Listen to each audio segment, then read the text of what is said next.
Ante nosotros se encuentra una rarísima Biblia ortodoxa etíope, manuscrita, creada en el sagrado idioma litúrgico ge'ez, por las manos de escribas etíopes. Durante muchos años nos han inculcado que la historia avanza en línea recta. Eso resultó ser mentira. Muy arriba en las rocas escarpadas durante siglos, yacía en un silencio y oscuridad absolutos, un libro que permaneció inmóvil durante 16 siglos enteros. No es solo una Biblia, es un desafío a la versión oficial del pasado. Cuando en Roma quemaban textos sobre gigantes y ángeles caídos, los monjes en las montañas los ocultaban con cuidado. La ciencia realizó recientemente un análisis de radiocarbono de este manuscrito y los resultados fueron un balde de agua fría para la historiografía habitual. Indican que la forma prohibida del cristianismo, con relatos sobre los vigilantes observadores parecidos a extraterrestres y con la conversación secreta de Jesús sobre el fin del poder de Satanás, no es una rama secundaria, sino el estrato original. Más adelante quedará claro por qué intentaron ocultarlo. Año 330. El punto en el que todo giró de otra manera. ¿Se han preguntado alguna vez si los libros de texto pueden distorsionar no solo detalles secundarios, sino los mismos fundamentos de la realidad? En las altas montañas del norte de Etiopía hay un lugar como olvidado por el paso del tiempo. Es el monasterio de Abba Garima. Se alza en un altiplano seco y ventoso, rodeado por todos lados de precipicios hacia el abismo. Aquí el aire es raro y el silencio denso y pesado. Durante más de un milenio los monjes vivieron aquí en silencio, se alimentaron de lo más simple, oraron en el antiguo ge'ez y custodiaron una reliquia que según ellos el santo escribió en un solo día.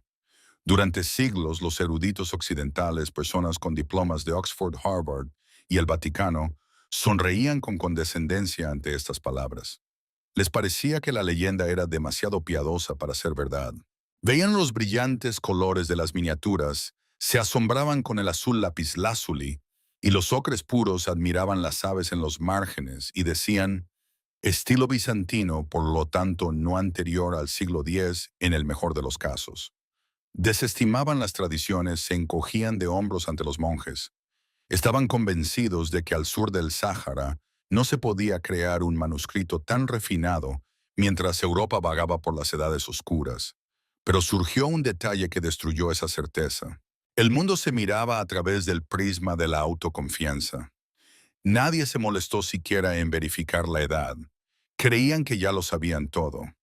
Les parecía que si algo no provenía de Roma o Constantinopla, era secundario.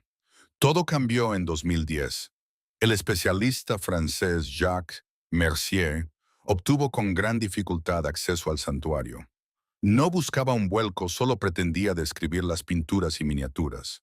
Le permitieron tomar un diminuto fragmento de pergamino, una esquina desprendida de piel de cabra menor que una uña. La muestra fue enviada al laboratorio de la Universidad de Oxford para análisis de radiocarbono. Parecía que el resultado solo confirmaría la visión habitual. El manuscrito sería más joven de 500 o tal vez 600 años. Pero cuando sonó el teléfono, la noticia no solo sorprendió, rompió la cronología aceptada de la historia cristiana.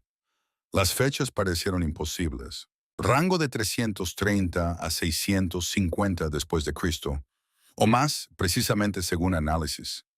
Garímados alrededor de 390 a 570.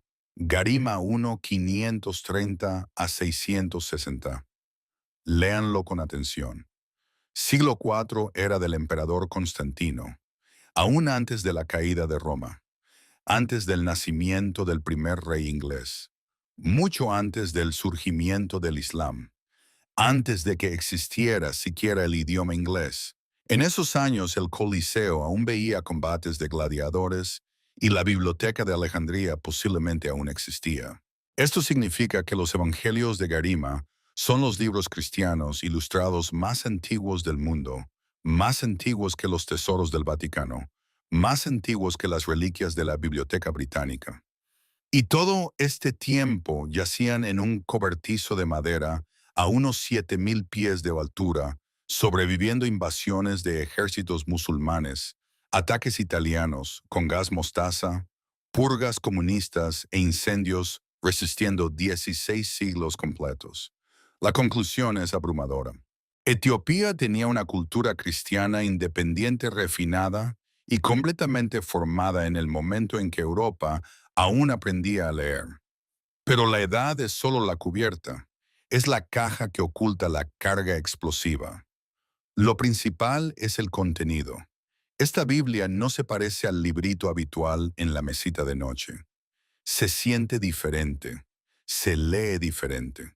Tiene más libros, otras formulaciones. Y en el Evangelio de Marcos se conserva aquí una secuencia y tradición que la Iglesia occidental con el tiempo rompió, suavizó y limpió. Lo más impactante, esta Biblia incluye el libro de Enoc como parte del canon. Habla de ángeles caídos de mezcla genética de los vigilantes observadores. En Occidente, este libro fue prohibido, quemado, considerado herejía peligrosa y rareza, mientras que en Etiopía se conservó como palabra de Dios. Y dado que este ejemplar es increíblemente antiguo, creado precisamente cuando en Occidente comenzaron las eliminaciones y la censura, sirve como prueba de que los temas prohibidos formaban parte del corpus original. ¿Por qué es importante? Los evangelios de Garima son una máquina del tiempo. Nos devuelven a la fe tal como era antes de que políticos e emperadores comenzaran a editar el texto para controlar a la gente. Aquí el lenguaje es primordial, crudo, sin cortes. Y en las líneas sobre la resurrección se esconde una conexión con el mundo invisible que casi hemos perdido. Los monjes dicen que San Garima llegó aquí en el año 49. La leyenda la afirma que transcribió el Evangelio en un solo día porque Dios detuvo el sol regalando más luz. Durante mucho tiempo quedó como cuento milagroso, pero la datación por radiocarbono muestra que el libro ya estaba aquí en su época. La ciencia y la tradición se encontraron cara a cara. Profundicemos en la leyenda. Detener el sol. En términos modernos sonaría como ralentizar el tiempo. Para escribir un enorme códice iluminado en un día no basta con destreza manual. Se necesita que el tiempo fluya apenas. No guarda la memoria monástica el rastro de un evento de alta extrañeza. Un momento en que las leyes de la física se desviaron alrededor de este lugar suena loco hasta que recuerdas que al lado hay otro misterio, el Arca de la Alianza. Un artefacto alabado como instrumento capaz de actuar sobre energía y materia. Si existe un poder que derriba muros y une al hombre con lo divino, ¿acaso manipular el tiempo parece imposible? Pero ¿por qué lo ocultaron? ¿Por qué las líneas sobre la resurrección, precisamente esas, desaparecieron de nuestras ediciones? ¿Por qué la tradición occidental borró a los vigilantes y Nefilim? Para entenderlo, hay que ver qué más contiene esta Biblia, lo que el resto del mundo temió dejar. La gente olvida a menudo la Biblia no es un solo libro, es una biblioteca, una antología, y toda antología depende del editor. En Estados Unidos y Europa, la edición protestante estándar tiene 66 libros. Los católicos tienen 73 y el canon etíope es enorme, 81 libros. No es una diferencia menor, es un abismo. Imaginen ver una película donde el director cortó los primeros 30 minutos que explicaban la historia del villano. Así ocurrió con la Biblia occidental. Los evangelios de Garima anclan otra tradición. Testifican que el canon ampliado no es una invención local tardía, sino una forma antigua de recopilar textos antes de que el Imperio Romano lo uniformara todo. El punto más controvertido, el libro de Enoc. En el siglo I, concilios en Roma y Constantinopla expulsaron a Enoc del canon. Demasiado extraño, demasiado sobre la naturaleza angélica. Querían una religión centrada en salvación y moral, no en batallas cósmicas e híbridos. Necesitaban una fe controlable por obispos, no una que eleve la mirada al cielo con inquietud. Sin embargo, el libro de Enoc llena lagunas que el texto estándar solo esquiva. Abra en el capítulo 6 del Génesis. Allí aparece una frase sobre gigantes que vivían en aquellos días en la tierra. Una sola oración vaga sin explicación, ¿Quiénes son? ¿De dónde? ¿Para qué? El corpus etíope no lo deja en la niebla. El libro de Enoc, conservado en estos antiguos ejemplares, cuenta de un grupo de 200 ángeles vigilantes que descendieron al monte Hermón. Desobedecieron a Dios, quisieron vivir como humanos y no solo visitaron, vinieron a reproducirse. Según el texto, estos seres se unieron a mujeres. El fruto fue una raza de híbridos, los Nefilim, gigantes crueles, devoradores de hombres, bebedores de sangre con indicios de deformidades genéticas estériles, furiosos y fuertes. Pero no solo era el tamaño. Estos observadores revelaron a los humanos conocimientos prohibidos. Y uno piensa involuntariamente si no es un nombre antiguo para algo distinto. Enseñaron a hacer espadas y armaduras, metalurgia y guerra, cuando por contexto los humanos no libraban batallas organizadas. Enseñaron a las mujeres cosméticos y espejos, arte de seducción y cambio de apariencia. Mostraron leer estrellas para predecir el futuro, astrología y hechizos. Revelaron herboristería, conjuros, farmacología y química. En otras palabras, aceleraron drásticamente la civilización con tecnologías para las que la humanidad no estaba preparada. Fue una elevación no autorizada. El texto vincula directamente la contaminación de la sangre y la introducción de conocimiento prohibido con la verdadera causa del gran diluvio. Dios no envió agua solo por pecados menores. Eso es un relato infantil. La versión etíope es mucho más oscura. El diluvio cayó para borrar la línea híbrida que no debía existir para resetear el genoma humano. Y el libro de Enoc afirma, los espíritus de los gigantes caídos, los Nefilim, se convirtieron en esos mismos demonios que vagan por la tierra, incorpóreos ansiosos por poseer cuerpos. Piensen cómo cambia la imagen. Quítenlo y el diluvio parece un arrebato de ira. Déjenlo y la historia humana se convierte en una guerra por la pureza de la especie contra intervención externa. Los evangelios de Garima provienen de un tiempo y lugar donde esto se aceptaba como dado sin limpiar ni suavizar. La iglesia etíope aún hoy considera que el mundo invisible está poblado por tales entidades. La batalla descrita en el Nuevo Testamento es continuación de la antigua guerra. Y no solo es Enoc. El corpus etíope incluye el libro de los jubileos, texto audaz que divide la historia en ciclos de 50 años y da fechas concretas. Afirma que el idioma del cielo, el idioma de la creación, es el hebreo perdido en la confusión de Babel. Incluye libros de los macabeos con relatos de resistencia y guerra. Contiene el libro de Clemente. Aquí vive la Tehuajedo confesión de la única naturaleza indivisa de Cristo. ¿Por qué Occidente rechazó todo esto? La razón es simple y dura control. El libro de Enoc implica que el mal no es solo elección humana, sino resultado de fuerzas espirituales corrompidas, leyes cósmicas violadas y tecnologías dadas demasiado pronto. Tal idea asusta, es difícil de manejar. Saca el problema de la jerarquía eclesial y lo lleva al cosmos. Pero los evangelios de Garima resistieron 10 siglos en aire seco y enrarecido. La humedad no los venció. Los insectos no los comieron como si los manuscritos esperaran a que estuviéramos listos para oírlos de nuevo. Ahora que se pueden leer y se conoce su edad, surge la pregunta, ¿qué más no encaja con lo habitual? Si aquí se conservó la historia de los gigantes, ¿no se preservaron también las palabras auténticas de Jesús tras la resurrección? La respuesta es sí, y está oculta en el final del Evangelio de Marcos. En la mayoría de ediciones modernas, el capítulo 16 de Marcos tiene una nota al pie. Los manuscritos más antiguos no contienen versos del 9 al 20. En otras palabras, les convencen de que el final fue añadido después y por tanto no es fiable. Les empujan suavemente a dudar. La tradición etíope cuenta diferente. Aquí no añadieron una cola casual, sino que conservaron el contexto que devuelve peso al miedo y misterio de aquella mañana.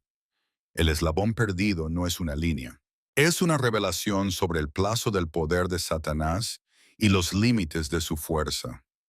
Explica por qué el mundo sigue resquebrajándose aunque la victoria de la cruz ya ocurrió.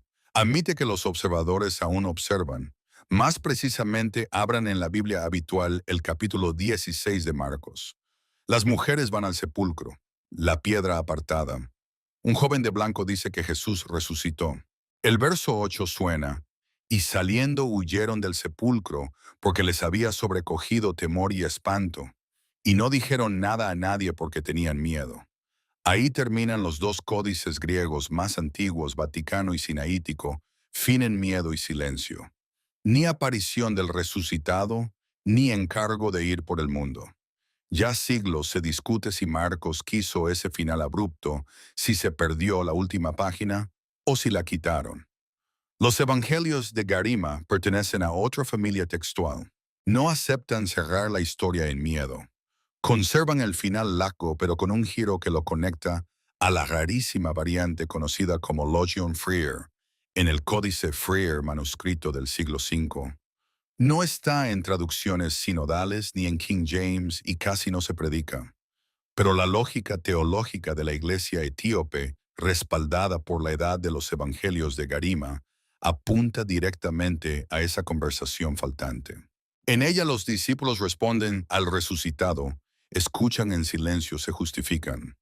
Dicen, esta era de iniquidad e incredulidad está bajo el poder de Satanás, que no permite que la verdad y la fuerza de Dios prevalezcan sobre las cosas impuras de los espíritus. Reflexionen. Cosas impuras de los espíritus. En esencia dicen a Jesús, no podemos cumplir tu encargo porque el diablo agarra demasiado fuerte el mundo.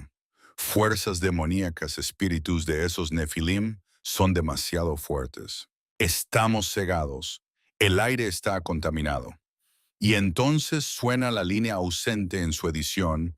Jesús responde, el plazo de esos años del poder satánico ya se ha cumplido, pero se acercan otras cosas más terribles. Esto cambia la perspectiva.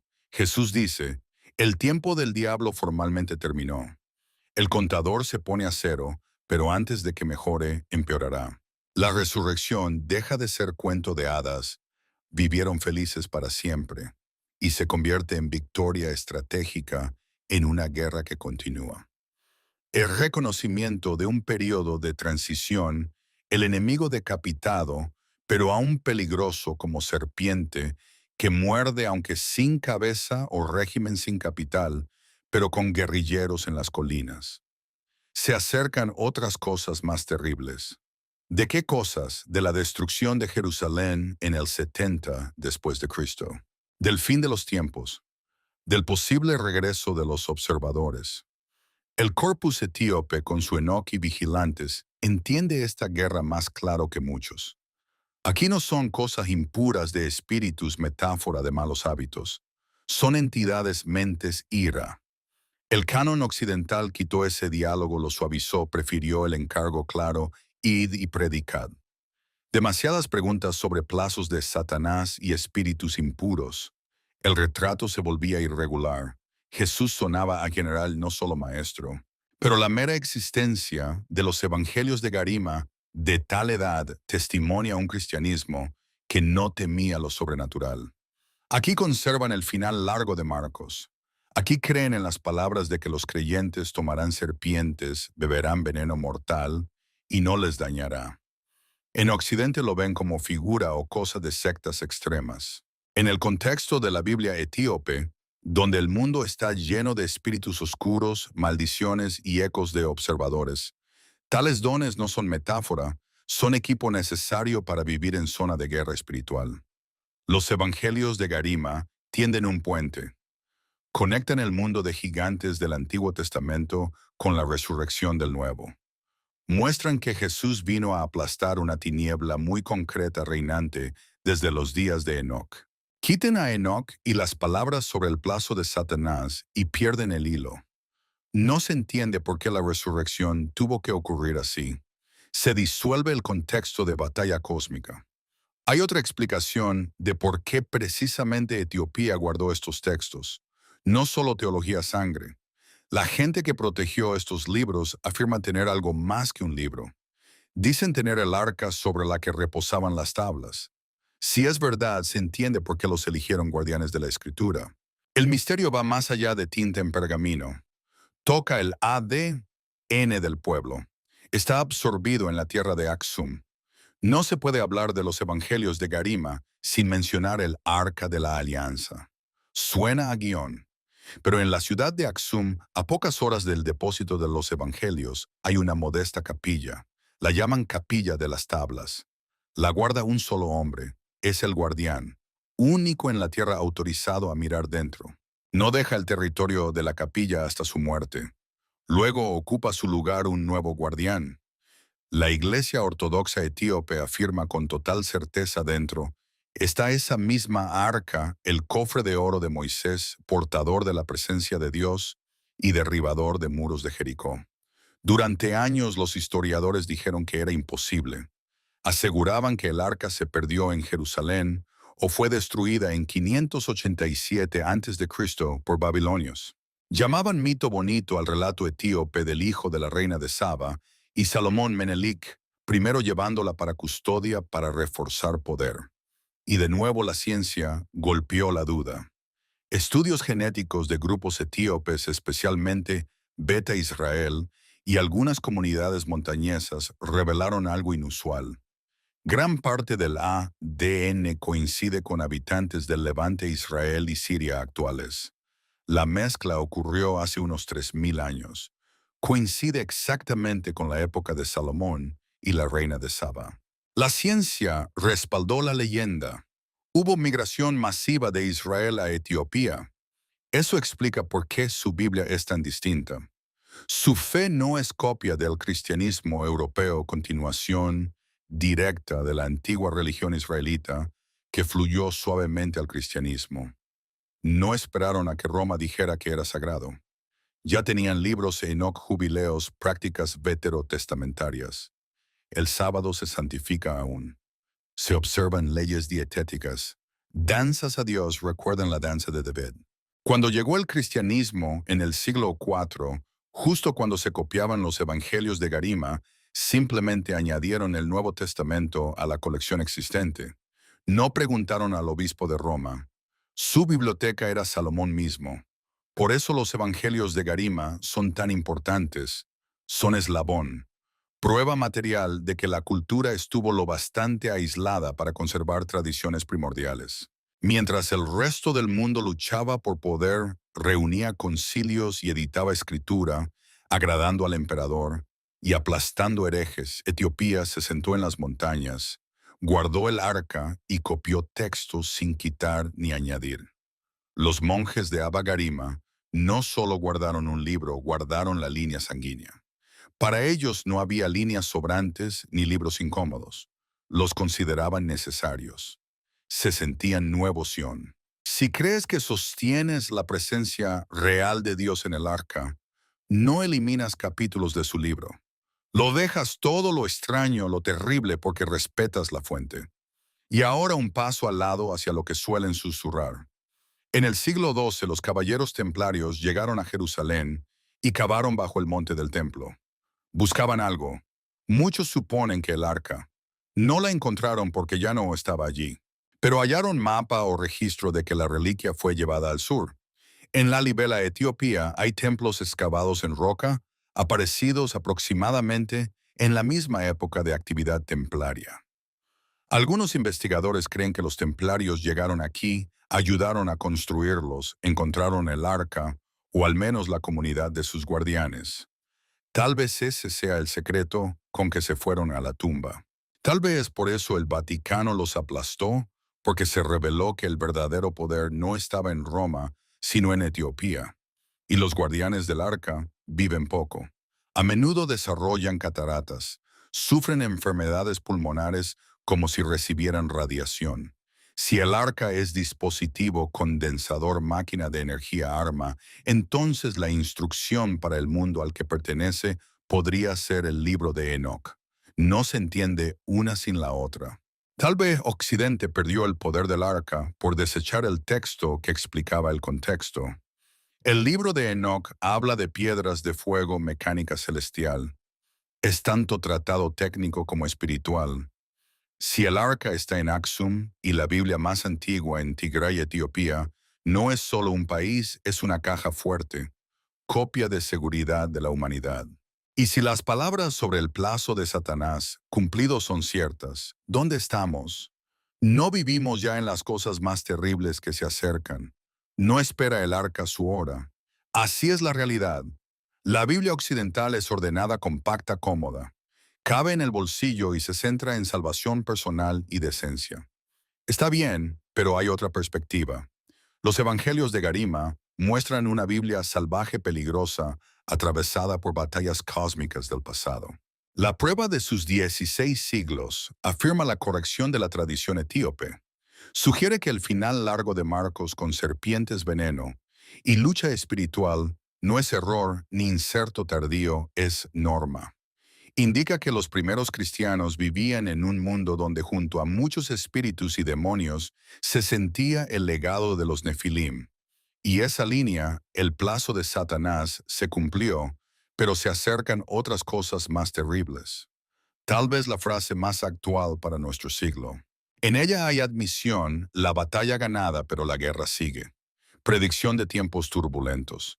Miren, hoy hablamos de nuevo de modificaciones genéticas. Consideramos mezcla de ADN humano y animal. Discutimos inteligencia artificial que parece tener voluntad propia.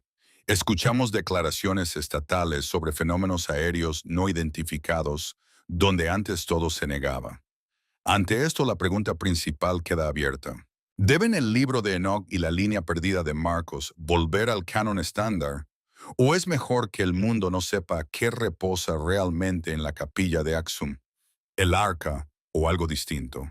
La respuesta a estas preguntas requiere no solo conocimiento, sino disposición a mirar las zonas oscuras de la historia sin apartar la vista, sin apartar la vista, sin apartar la vista.